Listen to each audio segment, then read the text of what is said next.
Ramdam na rin sa Cebu ang epekto ng bagyong Tino. Ang simbahang Katolika bubuksan daw ang kanilang pinto para sa mga nais lumikas mula sa bagyo. Nasa frontline ng balita si John Arawan ng News 5 Visayas.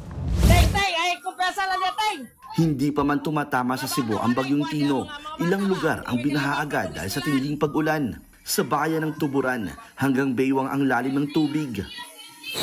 Sumabay sa pag-ulan ang pagbayo ng malakas na hangin sa mga tolda sa bayan ng San Francisco.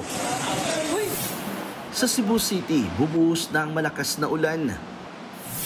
Ang department store na ito dinagsa ng mga nagpanic buying. Pinagbibili nila ang mga emergency light at water container para paghandaan ng bagyo. May mga residenteng kusa ng lumikas, kabila ang mga nakatira malapit sa dalampasigan dahil sa pangamba ng storm surge o daluyong. Tiniyak ng Cebu City LGU na handa na ang relief goods para sa mga maaapektuhang residente.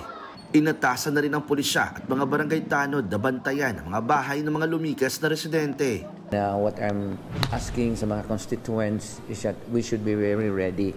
Number one, yung mga areas ng mga kailangan evacuate sa riverbank, sa coastline areas, evacuate na tayo, punta na tayo we'll go directly sa mga evacuation area. Ang Arsobispo ng Cebu, inatasan ng mga simbahan na buksan sa mga naghahanap ng matutuluyan sa gitna ng bagyo. Hindi naman kasali rito ang mga simbahang napinsala ng mga nakaraang lindol. Sa Bugu City, inilipat muna sa mga covered court at paaralan ang mga residenteng na biktima ng malakas na lindol na nananatili pa rin sa Tent City. Sa Tacloban City, Leyte, naghanda ang mga mangingisda sa pananalasa ng bagyong Tino. Nagbayanihan sila na ilikas sa mga bangka mula sa dalampasigan.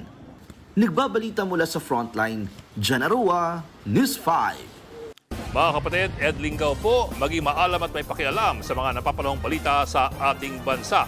Para sa mas malilimang pagtalakay at paghimay sa mga issue at headlines, mag-follow at mag-subscribe sa social media pages ng News 5.